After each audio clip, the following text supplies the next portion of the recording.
Governor of Metropolitan Manila, Minister of Human Settlements.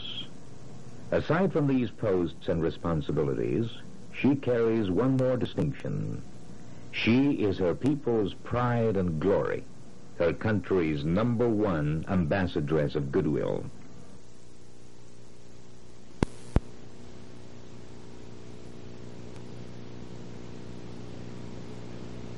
On this day, the 7th of June, 1982, Madame Marcos departs on another mission of importance for her president and her country.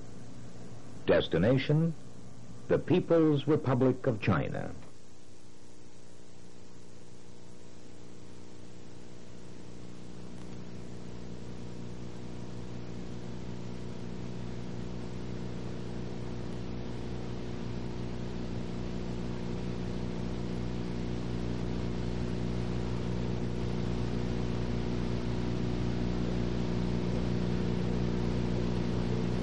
This was the First Lady's 4th trip to the People's Republic of China. Her first visit in 1979 was considered a breakthrough. It paved the way for the formal opening of diplomatic relations between the Philippines and China the following year with the state visit of President Marcos. Mrs. Marcos last visited China in 1979. This time her purpose was a multifaceted one. There was the economic aspect of her mission, the possibility of opening markets in that country for products of the National Livelihood Program, the Kilusang Kabuhayan at Kaunlaran. There were talks of a possible need for Filipino labor in the proposed construction of a first-class hotel to be undertaken by a local firm. And, of course, the prospects of increasing the demands for the country's traditional exports like coconut oil and copper. There was also the political phase of the trip, the nagging issue of Kampuchea that has threatened the stability of the whole of Southeast Asian region. These and other matters occupied the mind of the First Lady as her plane lifted off the runway. The First Lady and her delegation arrived in Peking after the 4-hour journey from Manila.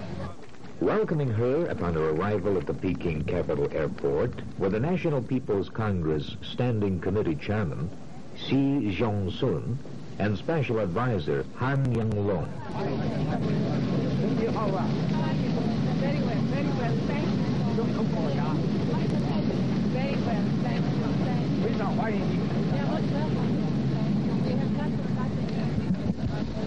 Mrs. Marcos's party consisted of Natural Resources Minister Teodoro Peña, Food Minister Jesus Tanchanco, Philippine Airlines Chairman Roman Cruz Jr., AFP Chief of Staff General Fabian Ver, and Deputy Foreign Affairs Minister Manuel Colliantes.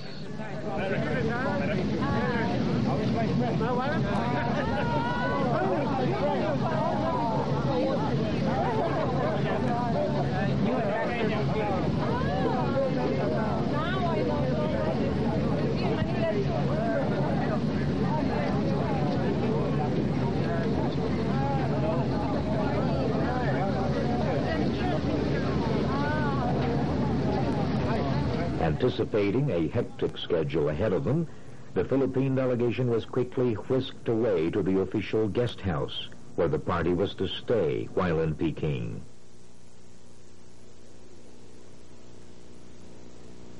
With barely enough time to unpack, Madame Marcos was escorted to an afternoon meeting with Chinese Premier Xiao Ziyang, her first major engagement. The meeting took place at the Ziguang Hall of Zhongnanhai, the official residence of the Chinese Prime Minister. Premier Xiao Ziyang welcomed the First Lady as she disembarked from her limousine. Their talks focused mainly on the current turmoil in Kampuchea. The Five-Nation Association of Southeast Asian Nations, or ASEAN, of which the Philippines is a member, is clearly divided on the search for a political solution to the Kampuchean problem. Kampuchea is presently ruled by a regime installed by a Vietnamese occupation force numbering about 200,000 soldiers. Three major opposition groups within Kampuchea are in a stalemate in their attempts to form a coalition against the Hanoi-backed regime in Phnom Penh. The impasse stems primarily from disagreements on the form such an alliance should take and the division of responsibility among the three groups. China provides military and diplomatic support to the principal opposition group, the Khmer Rouge, while the two other movements are led by former head of state Prince Norodom Sihanouk and by former Premier Son Sann. Despite the controversy and disagreements, all five nations of ASEAN, together with China, are unanimous in their determination that Vietnam must withdraw from Kampuchea. In other topics touched during the lengthy discussion, Premier Zhao Ziyang briefed Mrs. Marcos on China's political situation and economic development programs. The Chinese premier also expressed satisfaction with the way the relationship between the Philippines and China has developed since it was established in 1975. He recalled his visit to the Philippines last year, which gave him an opportunity to witness the continuous success of the Philippines under President Marcos. Their talks lasted for 1 hour and 40 minutes. Later that evening, Premier Zhao hosted a state banquet in honor of the First Lady at the famous Great Hall of the People.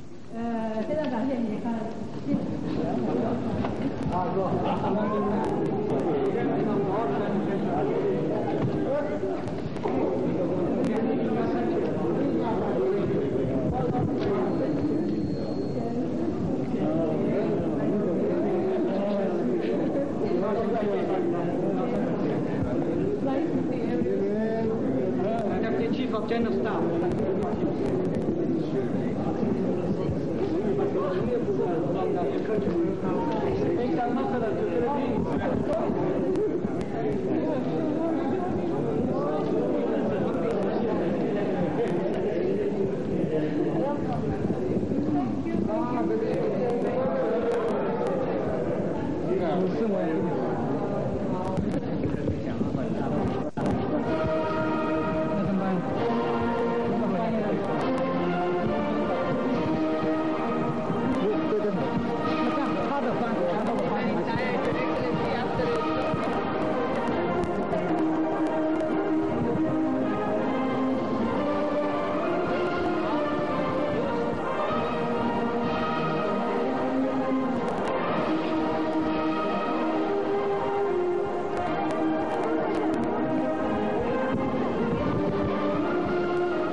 At the banquet table, Premier Zhao recounted how the two countries established formal relations 7 years ago to the day when the President and Mrs. Marcos paid a visit to Peking for the first time.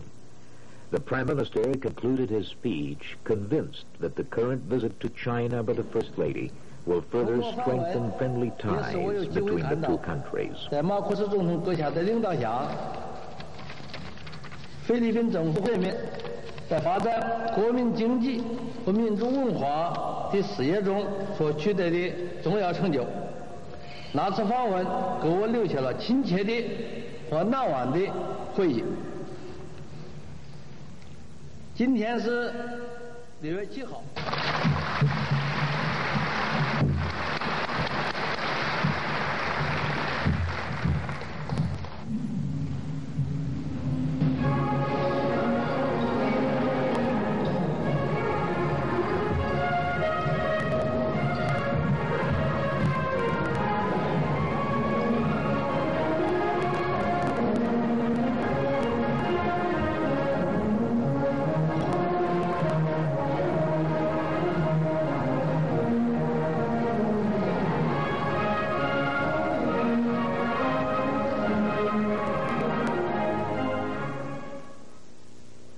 For her part, Madame Marcos emphasized that the Philippines and China have become brothers ever since the 10th century, and that these ties should be further strengthened through the venues of diplomacy, trade, and culture.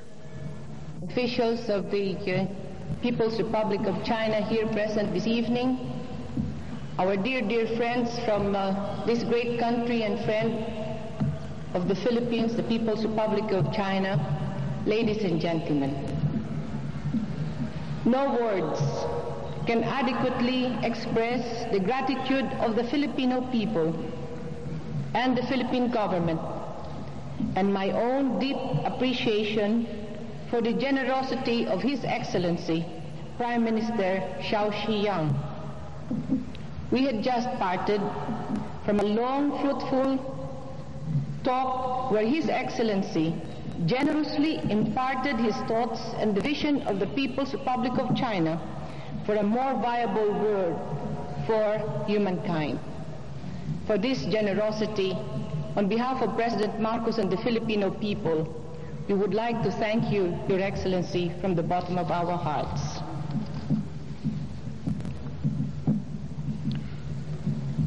召集亚友们、女士们、先生们，您的发言是没有语言能够充分表达最有成效的谈话。 I hope His Excellency the Premier will be patient and understanding to Mrs. Marcos, who has been very candid and very brave and courageous in her many conversations with the Prime Minister. But you can be sure, Your Excellency, that whatever sentiments I've expressed, it has come from a deep-rooted affection and love for this great country.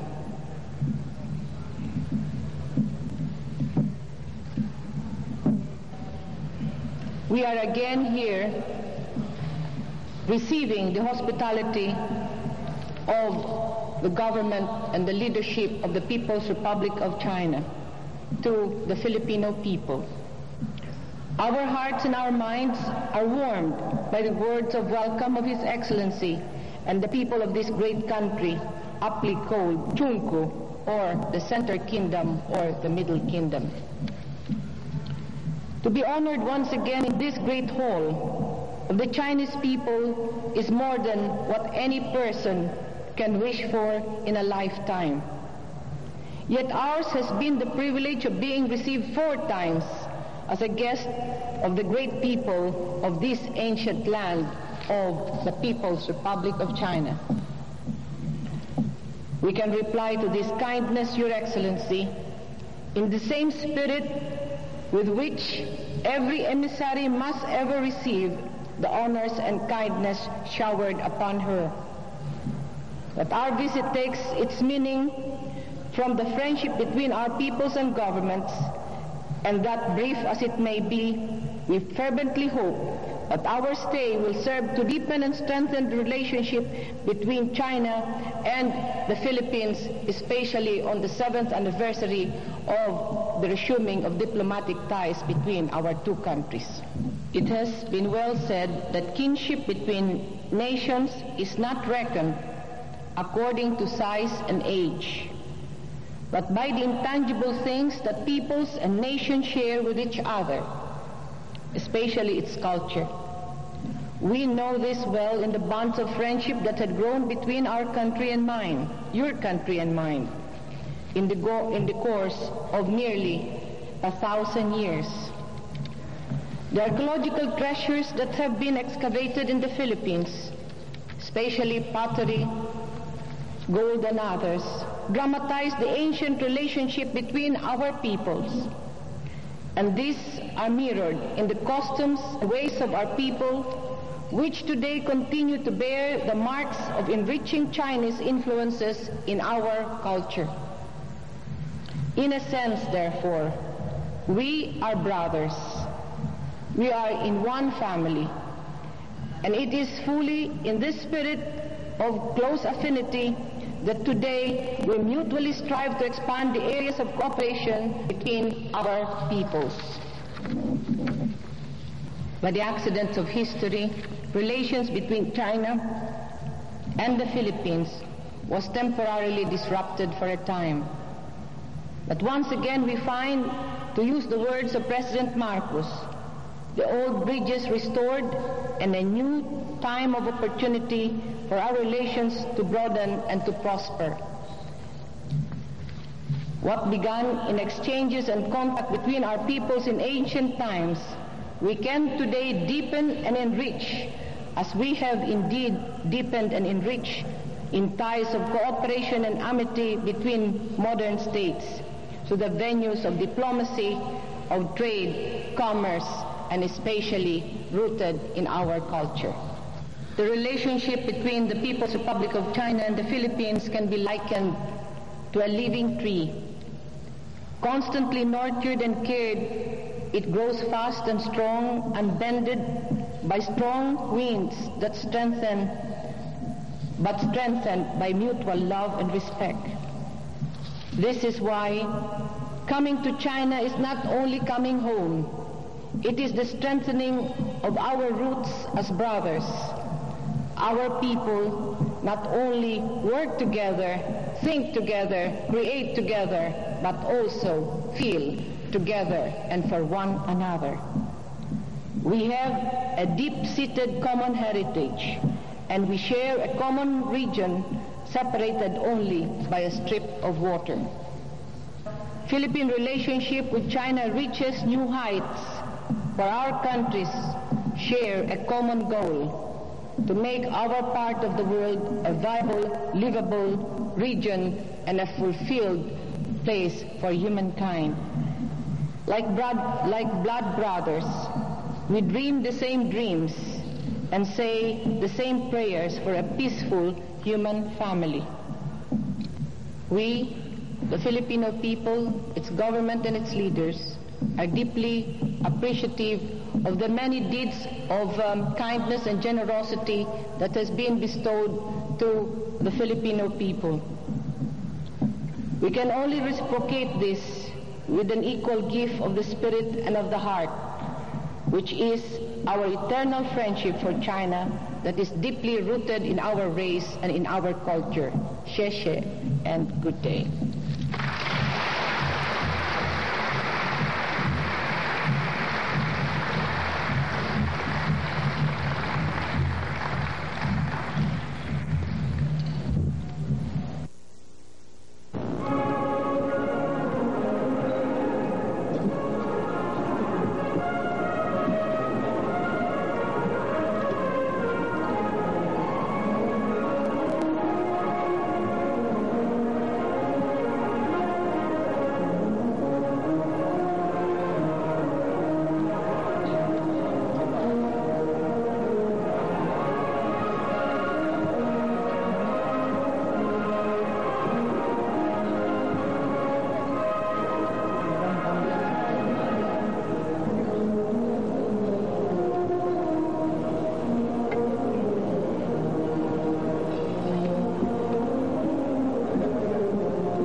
After the traditional toasting and exchange of greetings, it was a night of singing and dancing.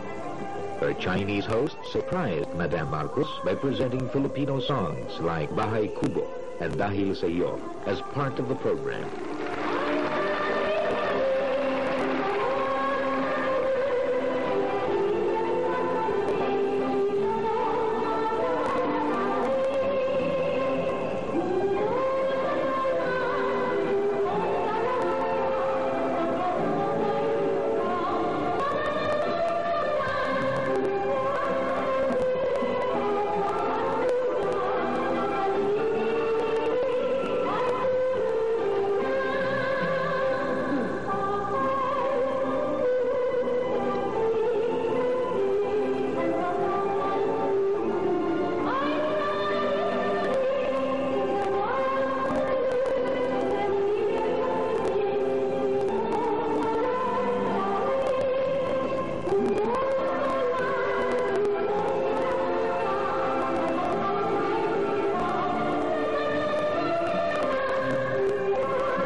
Later on, the First Lady obliged the persistent request of her hosts and joined in the singing of Dahil Sa'yo.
Day 2, Tuesday, the 8th of June, 1982. Again, the First Lady was escorted back to the Great Hall of the People the first thing that morning. She was scheduled to call on the most powerful political figure in China today, Communist Party Vice Chairman Deng Xiaoping. Vice Chairman Deng warmly shook Mrs. Marcos's hands, welcoming her to her fourth visit to China. Again, talks centered on the issue of Kampuchea.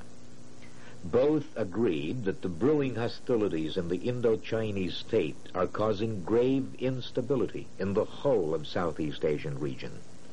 A solution to the problem must be sought, and it must be discovered soon. Madame Marcos also expressed her admiration for the way China was handling her development program. She stressed that the development strategy for China's 1 billion people could serve as a model for other third world countries. The First Lady left the Great Hall of the People to return to the guest house for her next engagement, a luncheon in her honor.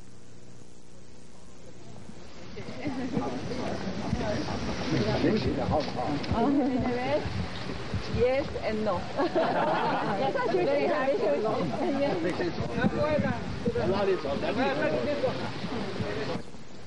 The luncheon was held at the Young Yuan Hall of the guest house, hosted by Vice Chairman Deng Xiaoping of the National People's Congress, China's Legislative Assembly. The luncheon afforded the members of Madame Marcos's delegation to get acquainted with their counterparts in the Chinese government. The atmosphere during the occasion was very cordial and friendly. That afternoon, Madame Marcos paid a courtesy call on the second man in the Chinese hierarchy, Party Chairman Hu Yaobang.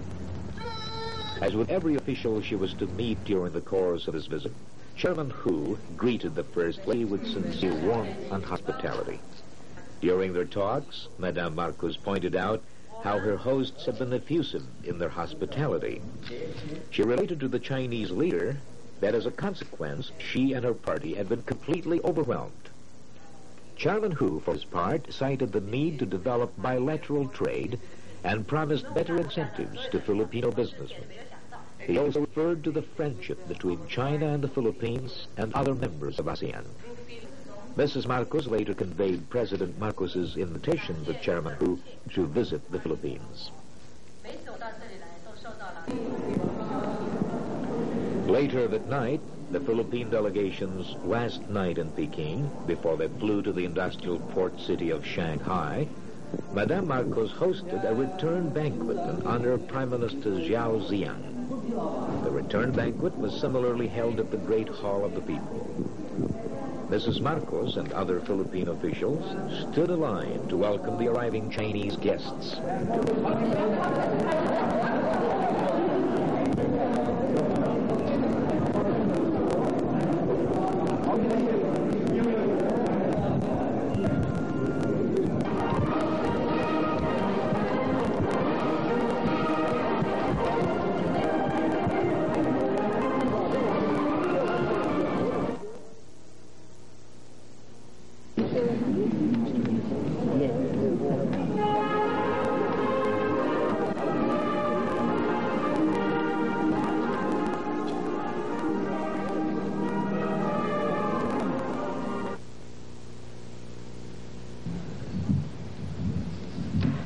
In her speech, the First Lady again underscored the fruitful relationship enjoyed by the two countries over the years. Your Excellency, Deng Xiaoping, distinguished Deputy Chairman Yang Xiangkun, distinguished officials of the People's Republic of China, ladies and gentlemen, my friends. We are glad of this opportunity to reciprocate in a small and modest way the many kindnesses extended us in the course of our present visit to the People's Republic of China. And we thank you, Mr. Prime Minister, and the other members of your government for honoring us with your presence here tonight. This, as you all know, is my fourth visit to China. And tonight, as we gather here, my mind is full of happy memories of my previous journeys to your great country and of the events and developments that have marked relations between our two countries since my first visit here in 1974. In the distant past, we justly celebrate the depth of roots and kinship between China and the Philippines. But the greatest joy is always the discovery that in the present friendship reigns between us, and it continues to grow by the mutual efforts we exert for it. We see our present visit not only as a vivid demonstration of these bonds of amity and cooperation between us, but also an earnest of our desire to further strengthen and enrich them. Through my previous visits to China, mine has been a happy privilege of witnessing at close range your people's heroic and resolute effort to modernize and improve the quality of life in your country. Today, the fruits of these efforts are very visible in the many indications of progress here in this great country and land. We in the Philippines hold in high regard and admiration your struggle to hasten the economic and social progress of China through the comprehensive development and modernization of agriculture and industry. Your achievements in this great country and in this endeavor are worthy of praise and respect. And we, as another developing nation in Asia, are especially proud of them. And we look upon them with great interest as an example to inspire and encourage us in our quest for national development. This fact alone of two Asian nations knowing and discovering each other already invests our relationship with more than passing importance. But we also have since discovered innumerable ways to actively assist each other through extensive cooperation and exchange in the economic, scientific, cultural, and political spheres. We discover more and more venues to enrich our relationship, and we strive to cooperate for the future, so thus the long history of contact between China and the Philippines become more meaningful and invaluable to both our countries.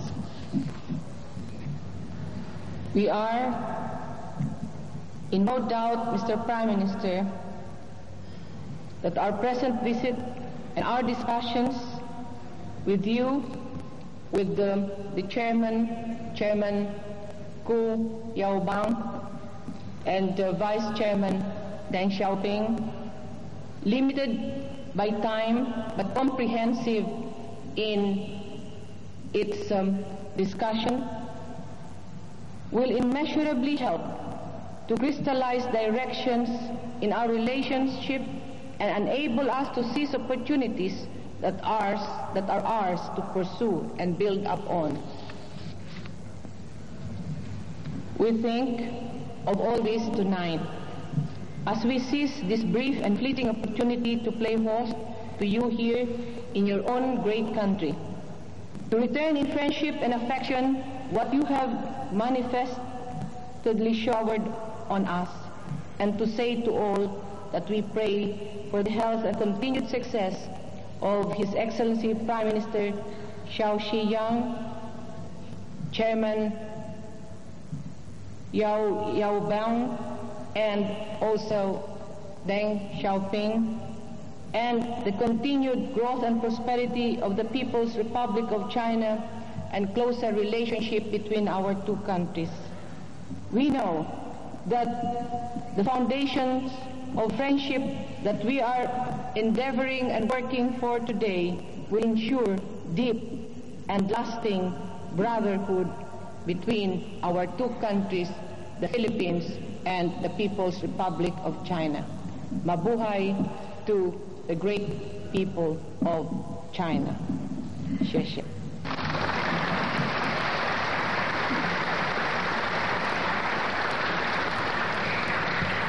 And now, may I ask you to raise your glass to drink to a toast to the Premier of this great country, Premier Xiao Shiyang, and closer relationship between our two countries, the People's Republic of China and the Philippines. Mabuhay, Kampe. 请大家举杯，为这伟大的国家的总理赵紫阳总理的健康，为中华人民共和国和菲律宾两国之间的密切关系干杯。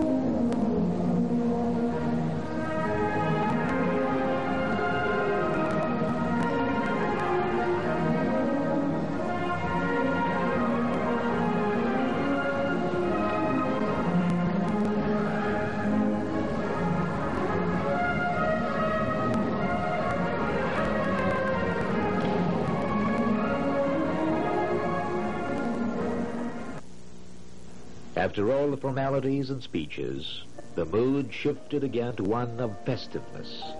Chinese performers and artists rendered Filipino numbers to the delight of the audience.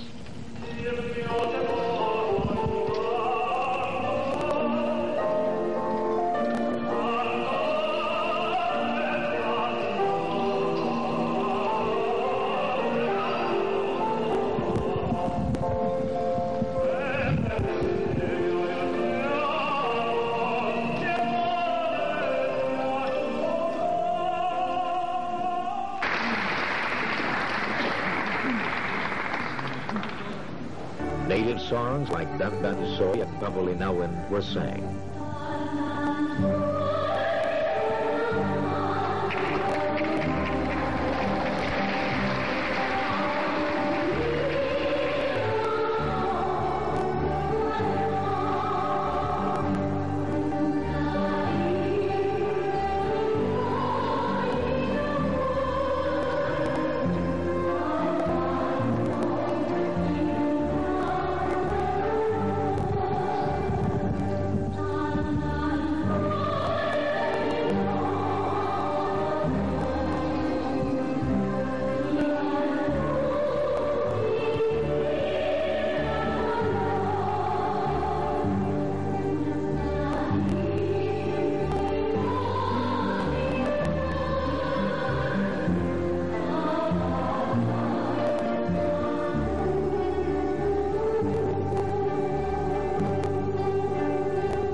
Philippine folk dances performed by the Chinese cultural troupe gave the Philippine delegation a thrill.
But the evening had to end, and when the time came, the First Lady and the other Philippine officials bade their Chinese guests good night.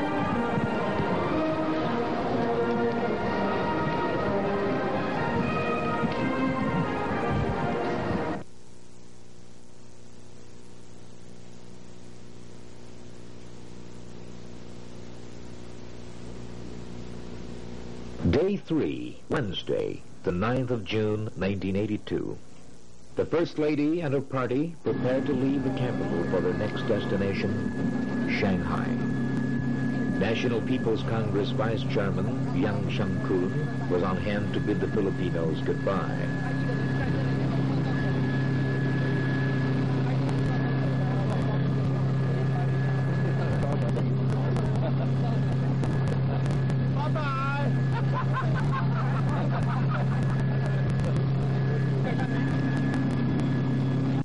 Flight from Peking to Shanghai took 90 minutes. The delegates were met at the Shanghai airport by municipal officials of this industrial port city.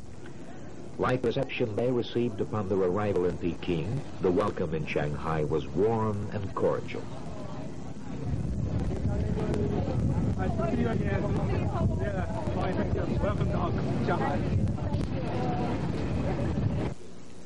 From the airport, the First Lady went straight to the Shanghai Conservatory of Music. Along the route of the motorcade, a crowd gathered, and they cheered and clapped as the entourage moved along.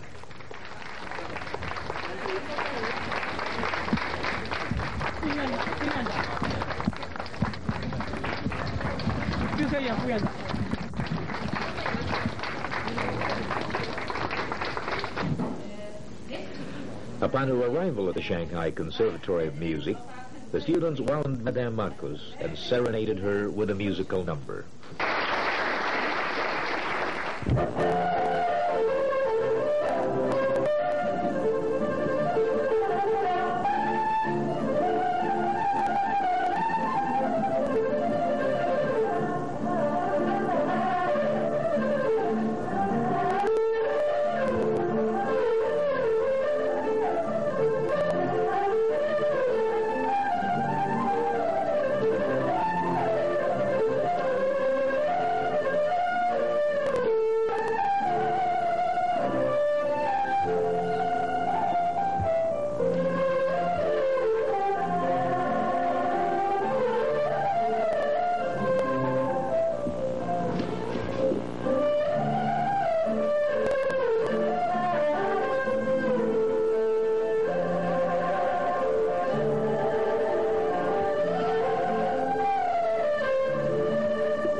To thank each and every one of you for sharing with us the artist of this Conservatory of Music of Shanghai.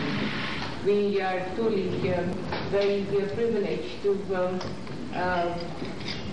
be able to listen to this young artist of the People's Republic of China. And we are very happy to have been able to come and enjoy part of our time in this great institution. Looked upon in respect and in awe in terms of the prosperity it brings to the country and to the people. Not only in terms of the giving of skills and technology and the development of the minds of the people, but more so in the development of the human heart and the human spirit to lift man from the mundane and the ordinary. We are very happy to see the development of China, for it is not enough in this age of mankind that we develop man's body and skills for his development and progress, not only of his mind, but we must go in the totality of development of mind, the human heart, that it lifts man to a level of his Creator.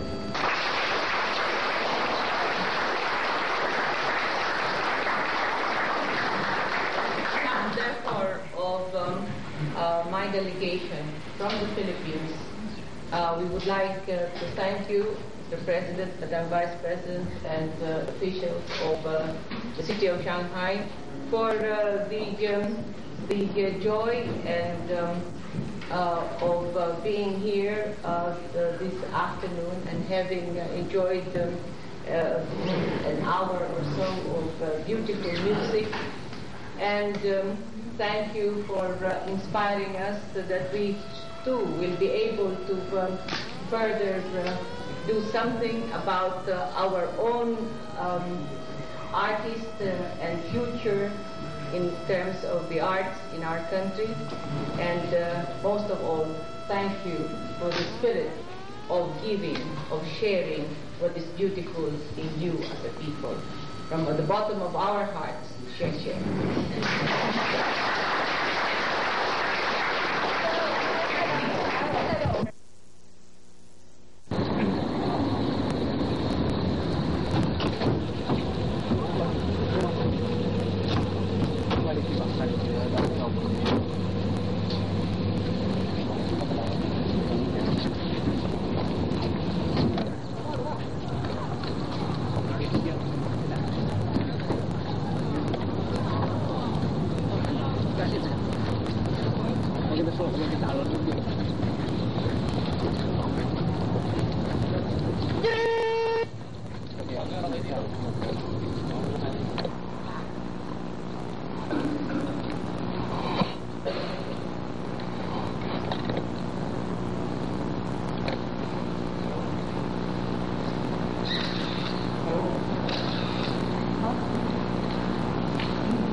Very good sleep, very good. It just came from to see we're still very overwhelmed, very emotional about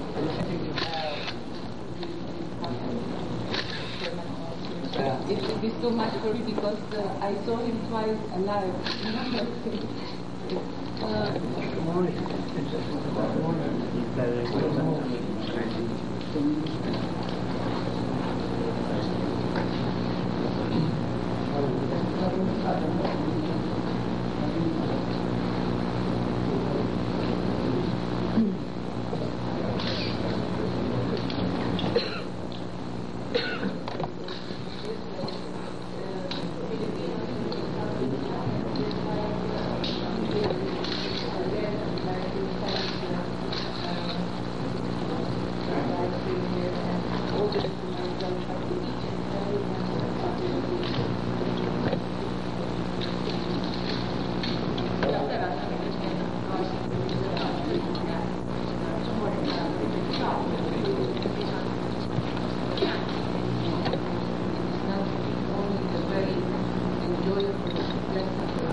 Thank you.